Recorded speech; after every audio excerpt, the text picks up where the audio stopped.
64% of retirees make this mistake, says a professional in my business. All right, so let's dive into this. And yes, I'm not even prepared. My wife did cut my hair, so I'm looking sharp, dude. Even though I haven't brushed, even though I haven't shaved, even though I haven't done anything, but I'm looking sharp. Looking sharp. Give me a thumbs up if you think I'm looking sharp. Give me a thumbs down if you think I'm not. Thumbs down are okay. As long as I get more thumbs up than thumbs down, that's fine. But give me one of the two. Go like this. Either fondle the like button, right? Or, I don't know, or punch the like button. No. Or punch the dislike button. Whatever the opposite of fondling is. Assault the dislike button. Grab them by the, you know what, dislike button. I don't know. How dare you make a mockery of what Trump is so bad? I was like, yeah, it's same people who support Bill Clinton. Okay. How dare you make a mockery of calling Kamala Harris heels up as the same people who say Trump is Hitler? Okay. Yeah, your level of absurdity has left the station. Okay. It's so stupid. All right, so 64% of retirement savers make this dangerous assumption. It's dangerous. You could die. Avoid at all costs, says CFP. This is on CNBC. Just dated the other day, and I just happened to see it. Nice specs there, lady. Where are we shooting for the, come on, the Harry Potter? Where's your little thing on your forehead there? Oh, boy. The idea behind saving for retirement is to provide yourself with an income when you stop working, when you die. Shocking. One way to think about is life expectancy. The average American lives to 77.5 years old. Right? But remember, we don't care what the average American lives. Why? Because the average American starts at the day of birth. That doesn't matter to us because we've already survived. For your old buddy Josh, I've already survived 54 years on this planet. All right. One way to think about is life, we already talked about.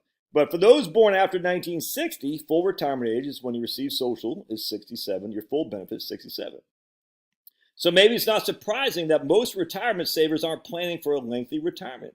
Among Americans still saving for retirement, 64% say they plan to save for 20 years or less, according to CNBC's Your Money Retirement Survey. All right. Just 16% say they're planning on a retirement for 31 years. All right. Well, that makes sense.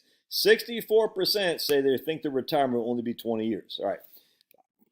Why is that a horrible mistake? Well, I'm going to show you why it's a horrible mistake. I mean, given the averages, planning for a short 20 years is a short retirement? I don't think so. 20 years for planning for a short retirement may not seem like a horrible idea, but things can get ugly quickly, says this guy with Yeski Buoys in Vienna, Virginia. I thought they were in San Francisco. Dave Yeski, I thought was in that chick. They're married. I thought they were in San Francisco. Anyway, I'll never forget Dave Yeski. Like, I got no qualm with the guy, but I'll never forget, like 2012 or something like that. He posted a thing on LinkedIn about how CBO budget numbers were spot on. I couldn't believe it. I said, I could not. This is a guy pretty well known in our industry. I'm not bashing the guy. Hopefully he's changed. I said, what? I could not believe it. I said, the CBO were not right on. This Congressional Budget Office, he's talking about a budget that Obama was proposing or something like that. I couldn't believe it. I was stunned. I was stunned. The idea that anyone in my business think the CBO, I don't care who's running the seat, who's in office, President Obama or President Trump or Romney, they're all running deficits. They're all adding to the debt. And just because the CBO projects something because of Obama's increasing taxation, I was stunned.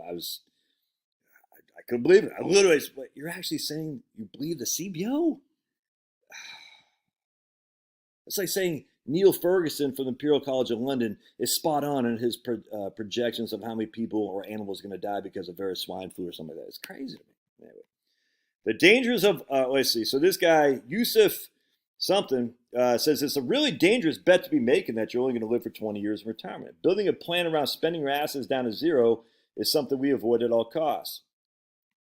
Aiming to have only enough for a certain number of years in retirement is risky. Well, that makes sense. I don't have any qualm with that.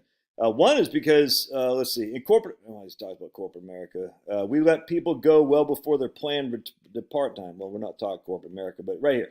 The median retirement age in the U.S. is 62 years old. And even if you retire right on time, you're relying on a second assumption that you'll know how long you'll live and your spending will look like over that period. And right here drives me crazy. Given medical advancements, it's a really risky assumption. What medical advancements? What medical advancements say? This is the freaking right out of Rick Edelman playbook. We're going to be living to 120. What medical advances? Where? Where? And if you give me the great blue zone of octogenarians, whatever it is, where they live to 100, or centenarians, I think it's centenarians because cent is 100, oct is 80. If you give me that thing, I'm going to laugh at you. I'm going to laugh at you. So they have these blue zones that people supposedly live until they're above 100 years old. It's all fake, all built on, it's just fake. So where is the data, the evidence that the people are going to be living until 100? Where? Well, we have more people living to 100 now than we ever did before. Yeah, because we have more people as well. I mean, look, I'm not saying that there aren't a certain percentage of people living to 100. I'm not saying that at all. But the way these guys act is a vast majority of us, given medical advances, can be living to 100. It's silly, man. The worst case scenario for retirees is running out of money while they're still alive, right? Which means sinking into debt. Well, okay, you sink into debt before you die, and then you die. You're like, okay, no recourse loan. That means the debt dies with you.